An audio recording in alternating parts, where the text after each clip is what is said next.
Hello everyone. Today's topic is social linguistics. I'm going to talk on what is social linguistics. So you might have heard the term social linguistics. It's a branch of linguistics in which we study language in relation to society. You might have also heard the term psycholinguistics. Psycholinguistics is another branch of language in which we study language in relation to the mind. So if psycholinguistics is the study of language in relation to mind, then sociolinguistics is the study of language in relation to society. In other words, we can say that sociolinguistics is the study of social aspects of language. So, what social aspects you might be asking? Uh, Actually, language is a social phenomenon that I'm sure all of you know. Language is a social phenomenon. We need a language because we live in a society. We don't live in isolation. We don't live in islands. So, therefore, we need language every day to communicate with other members of the society. Now, therefore, language and society are very intimately related. Once they are related, then you will find that there will be, mutual influence. Language may influence society, society may influence language. Sorry, yeah, society may influence language. So the social aspects of language are studied in social linguistics. Now, social linguistics has been defined by different people, different scholars in many different ways. There may be, if I look for the definitions, probably I will come across some 100 or more definitions. However, there is no point in discussing all the definitions. I have selected two comprehensive definitions of social linguistics. I say comprehensive because these two definitions uh, cover most of the aspects or most of the topics that are studied in social linguistics. Okay, the first definition is given by David Crystal. David Crystal is an eminent British linguist. He did an enormous amount of work in social linguistics, and based on his own uh, experience, research, and scholarship, he has defined sociolinguistics as follows. I'll read it out. Okay. Sociolinguistics is a branch of linguistics which studies all aspects of the relationship between language and society. Sociolinguists study such matters as the linguistic identity of social groups, social attitudes to language, standard and non standard forms of language, the patterns and needs of national language use, social varieties and levels of language, the social basis of multilingualism, and so on. An alternative term for the subject is sociology of language. It's by David Crystal. Now it says it's a branch of linguistics which studies all aspects of what? Relationship between language and societies. Now he talks about the scope of sociolinguistics. So what is meant by the scope of a subject? It means the range of topics that are studied in a particular subject. So what is the scope of sociolinguistics? What do we study in sociolinguistics? So he says social linguists study uh, such matters as the linguistic identity of social groups. Now, linguistic identity is a very important identity. Language is a very important identity marker. We human beings have multiple identities. Now, for example, a person who lives in, let us say, in Kerala, he will have multiple identities such as what? His regional identity, his state identity, his religious identity, his linguistic identity, And if he is a Hindu, maybe his caste identity, his identity, his national identity, which is very important. I mean, the most important, his national identity, his professional identity, etc., etc. There are multiple identities. We all have different identities. And linguistic identity is a very important identity. Uh, why? Let's just let me give a small example. Uh, you, as a Malayalis girl or boy, you go to Delhi to study some course. So you get admitted in a hostel, you are there, and you feel very, what shall I say, you feel homesick, you feel nostalgic, you feel lost because you are very new to that environment. And all of a sudden, you hear someone speaking Malayalam in the campus. So you feel curious, you feel very happy that somebody else is, and there is someone who speaks the same language. So immediately you try to, mm, you know, reach that person, uh, you know, introduce yourself and find out who the other person is, and then you establish some kind of relationship. Okay, so this is uh, that is because you share the same language, and because you share the same language, you also happen to share the same culture. So the language and culture are again intimately related. When we talk of language, we cannot talk of language without culture. When we talk of culture, we cannot talk of culture without language. They are very intimately related. So language is a very important identity marker of a particular social group. Okay, and that is why, if you might have heard that in India many language movements took place. In independent India, several language movements took place, uh, for different reasons. Now, for example, some groups started a movement, they demanded recognition of their language. There are some who demanded the reorganization of the states based on language. Now, a state like Karnataka was formed based on what? Language. So, language is a very important identity marker. And social attitudes to language. So, our social attitude to language may differ from linguistic group to group. For example, there are some people for whom the religious identity is more important. There are some group for whom the linguistic identity is more important than religious identity. So it depends on your attitude to language. So I'll give you one example. You all have you know about Bangladesh. So Bangladesh was originally called, I mean, it was originally a part of India. When the partition took place after independence, then the country was divided into India and Pakistan. So Pakistan again had two parts, West Pakistan and East Pakistan. Now East Pakistan today is known as Bangladesh. It got independence from Pakistan in the year 1971. And what was the basis of that? What was the basis of that movement? What was the basis of that war? It was language. What happened? See, these are Bengali speakers, people of East Pakistan at that time, now Bangladesh. They are Bengali speakers. Now, the national language of Pakistan is Urdu. Urdu was imposed on them. Their radio, those days there was no TV, their radio broadcasts were in Urdu. People were forced to learn Urdu. They were not interested because they never spoke Urdu. They always spoke Bengali. So their Bengali identity became more prominent than religious identity.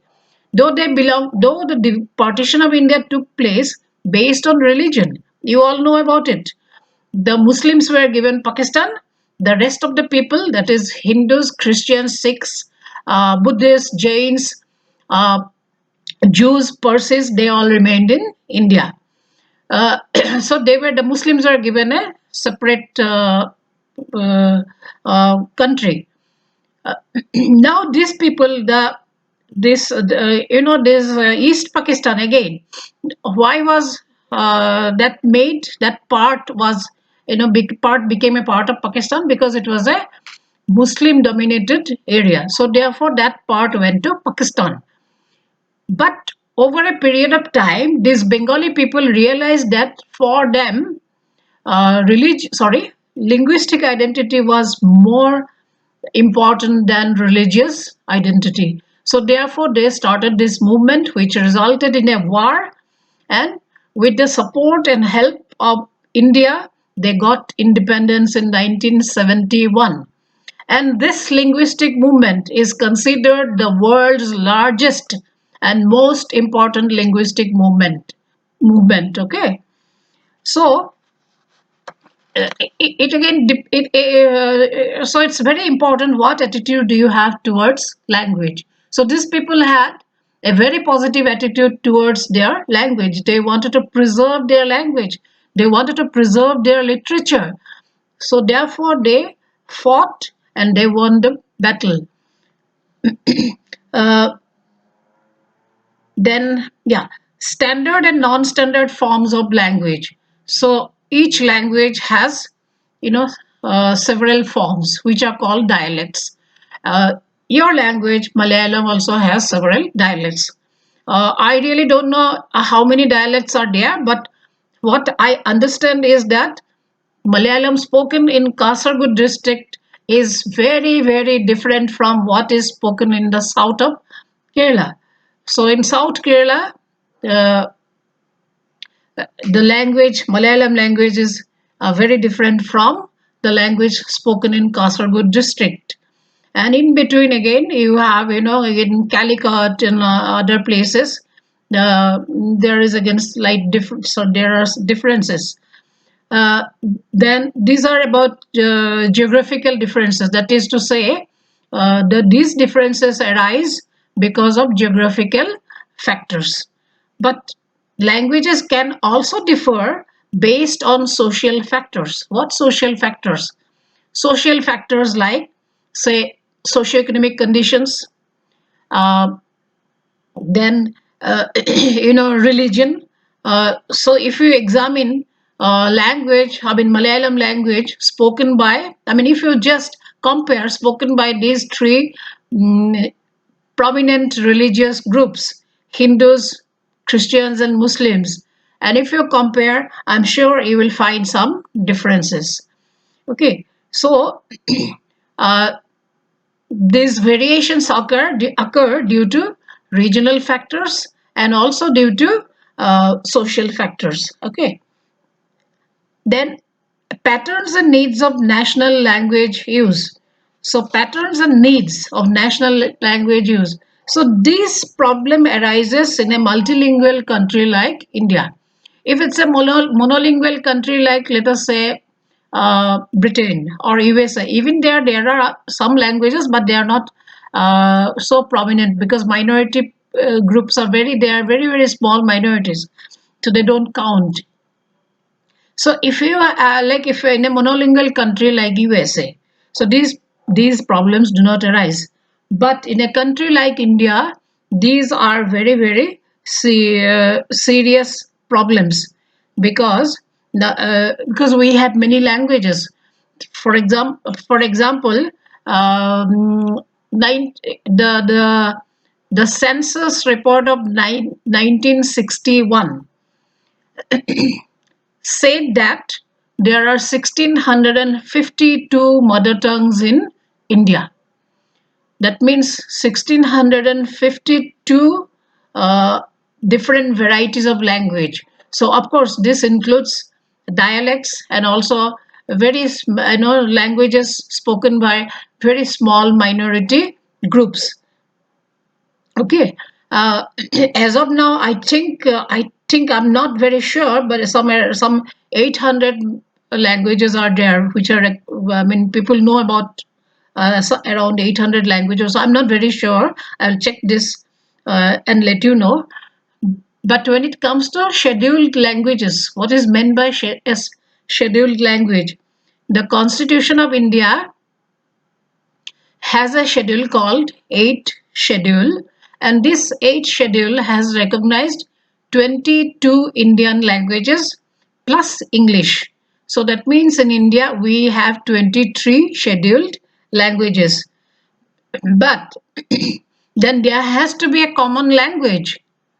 There has to be a common language, and with that purpose in mind, the Language Commission was constituted by the government of India, and they came out with the proposal for a three language formula. What is three language formula?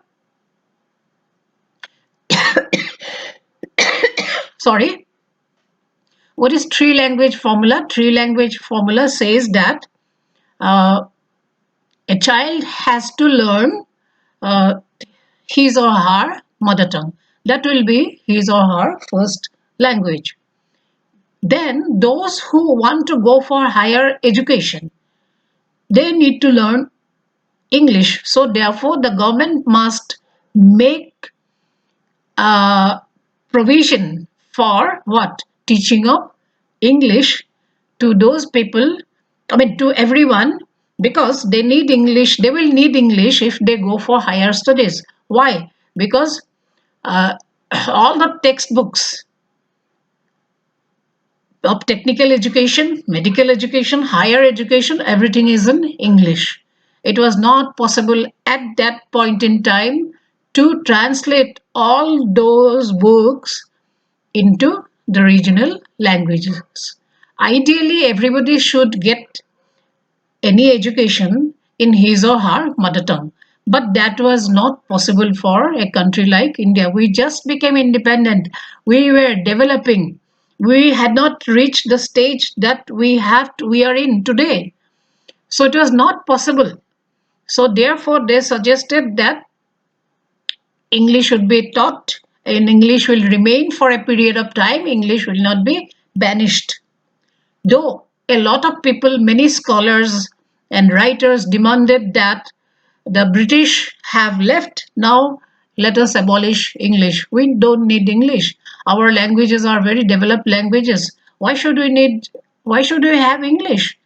But this was the reason why the government of India could not abolish English. It was not possible, it was impractical. It was not practical at all. So, therefore, it was decided that English should continue for some more time, and the state must make provision for children to learn English. So, two languages, the mother tongue, English, then the third language, that is that they felt that in addition to these two, a third language is required. That must be an Indian language which is spoken, which is understood by a vast majority of the Indians. That would be the national link language. And they recommended that Hindi should be taught in the schools, uh, because Hindi would serve the function of a link language. Uh, so many people objected to it, and that objection still continues. People of Tamil Nadu, even today, many people, I mean, actually, basically, these are politicians. They say that we don't want to learn Hindi. Hindi should not be imposed on us, etc., etc. But my personal opinion is that we should not politicize this. This is not a political issue, actually. This is an academic social issue, and we should resolve it amicably.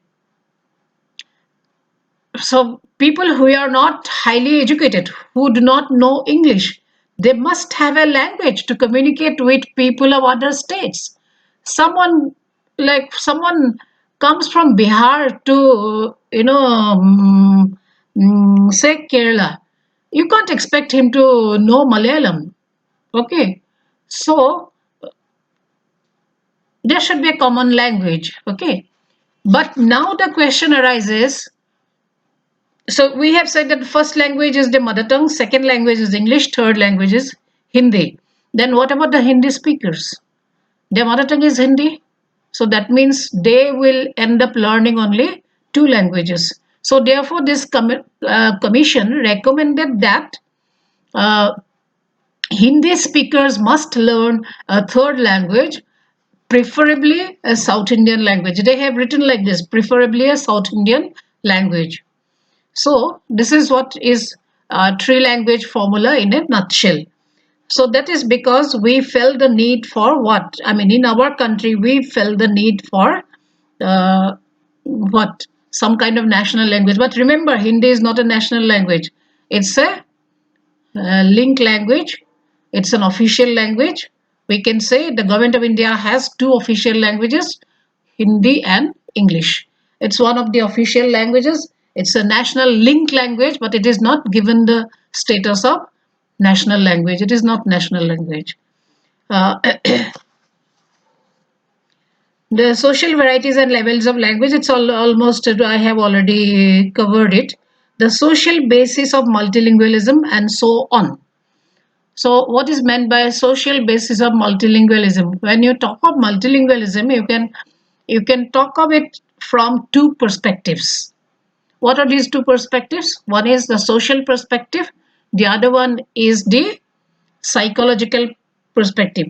I mean, we can say social linguistic perspective or psycholinguistic perspective. So, let me just brief on what is psycholinguistic perspective. In psycholinguistic perspective, uh, we study about the brain and the mind of a multilingual speaker, as to how a multilingual speaker acquires different languages, how these languages are organized in the brain, and how a multilingual speaker uses different languages, what happens, what are the processes involved in the use of different languages at different time by multilingual speakers. So these aspects are studied in psycholinguistics. But in social linguistics, we study about the social basis of multilingualism. So why does multilingualism grow, develop in some places, but not in all the places? I'll give you one small example. The Mangalore city. Mangalore city is very close to Kerala. It's so close to Kasaragod. You were in second. So I'm sure second MSc students uh, have stayed in the hostel, so you will be knowing how close Mangalore is. So Mangalore city is a place where you will find several languages spoken.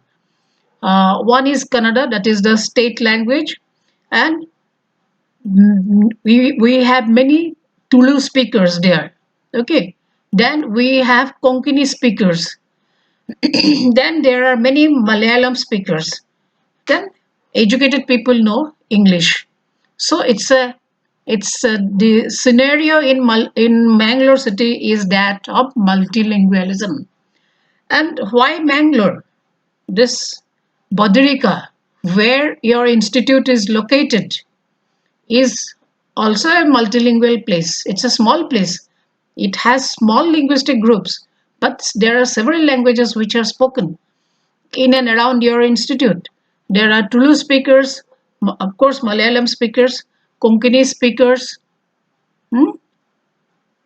So, several languages are spoken in the villages around your institute.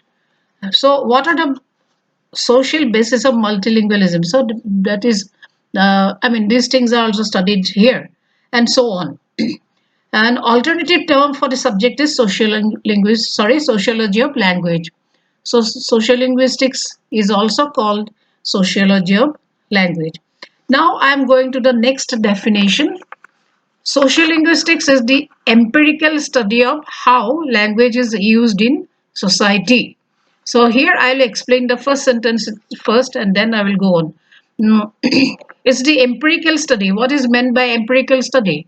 Empirical study is one which is it's just opposed to theoretical study, opposed to theory. That is to say, uh, you say that you accept a fact as fact. It's only on the basis of its existence, on the basis of its actual occurrence. If, let's say, if X actually occurs, then you accept it as X. It is not based on assumption. It is not based on premises. It is not based on any theory. So sociolinguistics is an empirical study, but linguistics is not an empirical. Not I mean, there are empirical studies, but it's not fully empirical.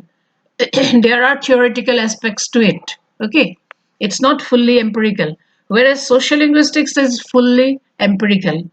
That is to say, you accept something only on the basis of its actual existence or occurrence. So what happens in the society, what happens to language, how language changes, how language behaves based on social factors, these are real, uh, these are facts. Okay, these are not theoretical assumptions. So it's an empirical study of how language is used in society, combining linguistic and sociological theories and methods. It is an interdisciplinary field of research which attaches great significance both to the variability of language and to the multiplicity of languages and language forms in a given society. So, in sociolinguistic research, we are, it's an interdisciplinary field. That is to say, sociology plus linguistics. So, when we conduct sociolinguistic research, we follow the methods and the theories of both sociology and linguistics. Okay, they not necessarily all the time, but both are of great importance to us. uh, so this is when we study this, that is study what, it attaches great significance both to the variability of language and to the multiplicity of languages and language forms in a society. So variability of language, that is I have already talked about, that is the dialectal variations. Not only dialectal variations, there are also other variations like pidgins, creoles, stylistic variation. There are many other variations. I'll come to that later on. And also multiplicity of languages and language forms in a society. Within this broad range of interest, there are a number of specialties that investigate some aspect of the interaction of language and society, such as how language relates to social categories of various kinds, for example, social class, age, sex and gender, ethnicity, speech situation, social network, etc. So, we investigate what? Some aspects of the interaction of language and society, such as what? How language relates to social categories of various kinds. What are these social categories? Social class. Now, for example, depending on social class, language can vary. For example, an elite class person will speak a language which is very different from language spoken by labor class people. Now, if you talk of English, British English, there are two varieties which are two poles apart. They are very, very, very different. Now, for example, the variety which is considered standard, which is called RP English. R stands for received, P for pronunciation, received pronunciation. So received pronunciation, this variety is spoken by the Queen of England, the royal family, and all the other aristocratic people in London. Okay, and that is why it is also called Queen's English.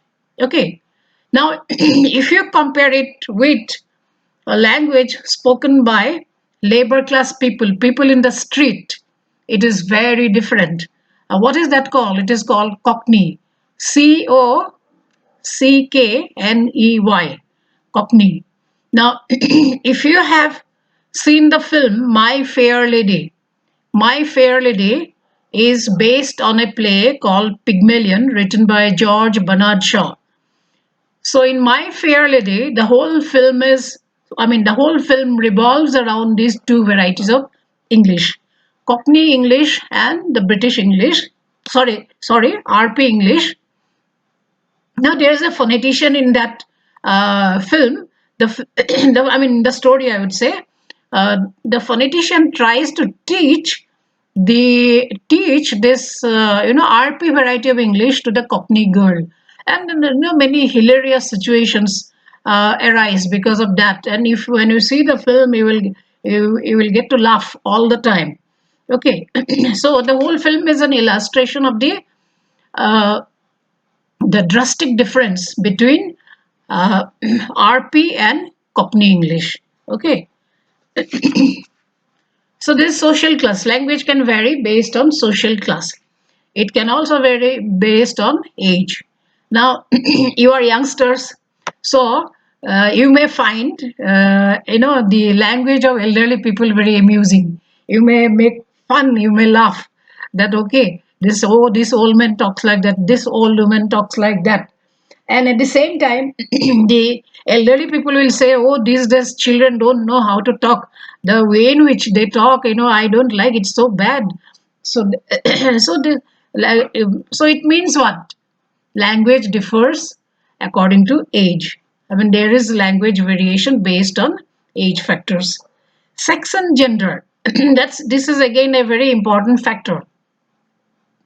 Uh, Sex and gender are two different things actually. Sex is the biological, what should I say, classification of human beings, men and women, and also today you have to add the transgenders.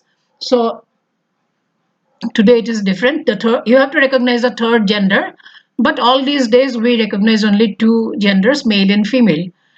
Today we recognize the third gender. It is legal today. The Supreme Court of India has, given the recognition, and uh, now we have found that there is a there is gender. Sex is the biological classification of human beings.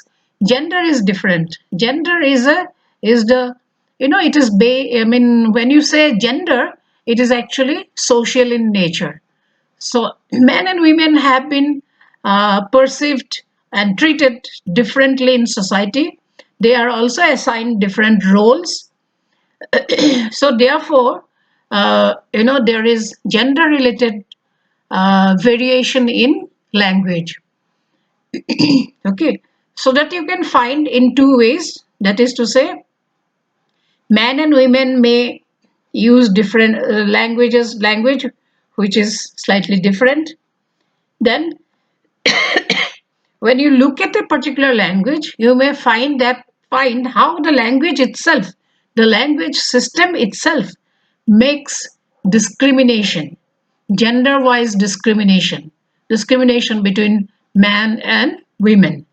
You will find different reference terms, and if you examine the proverbs in a language, then you may find that there are certain proverbs which are very derogatory of women, and they see women in very what should I say, they see women in a very negative way. Okay, then ethnicity. It also depends upon the ethnic groups. Now, for example, there may be in your language there may be There may be, oh, sorry, in your state, I'm sure there are many tribal groups. They may speak Malayalam, but there may be some differences from Malayalam spoken by the general public. Then it also depends upon speech situations. So this is about stylistic variation of language. Speech situations. There are different situations. It may be a formal situation, it may be an informal situation. There are different situations. I'm not going to talk on all this now. Later on, when I talk on style or stylistic variation of language, at that time I will talk on these things. Just broadly, we can say that there are two styles: formal style and informal style. What is formal style? When you write something in your examination paper, you use formal style. When you talk to your principal or director, you use formal style, you use formal language. But when you talk to your friends, you use informal style. It is informal, casual. Okay. So depending on, and also let us say you go to, many of you are Christians, you go to church. The priest there uses formal language. He won't use informal language. Okay, so you listen to some dignitary, you know, when he or she makes a speech, then you will find that he or she uses formal style. Okay. uh, Now, for example, if a few months ago, that is in the month of January, the president of America, Joe Biden, took oath. She made a speech. If you had listened to it, I mean, if you listen to it even now, you will notice that the speech is very formal. It has to be formal. But he doesn't talk like that to his wife. When he talks to his wife, he definitely uses informal language. When he talks to his children, he uses informal language. When he meets his old classmate, definitely will use informal language. He will not talk like a president to his old friend. He will not talk like a president to his wife. He will talk to his wife like her husband. He will talk to his children like their father. So he will not be president at that time. Okay, so depending on the situation, uh, every human being changes his style. Social network. Now, social network, I think you will know much more than me, because you people must be using, social networks much more than me. Facebook, WhatsApp, and whatnot. There are so many, and I use only WhatsApp. I don't even use Facebook. I have an account, so I have not really analyzed Facebook language. Okay, but once or twice, whenever I've seen, I've found, there is material, enough material for, description of language used in social networks. So language can differ depending on, language can vary depending on all these factors. So I think it is enough for today. I'll continue with my talk maybe in a day or two. Okay, thank you.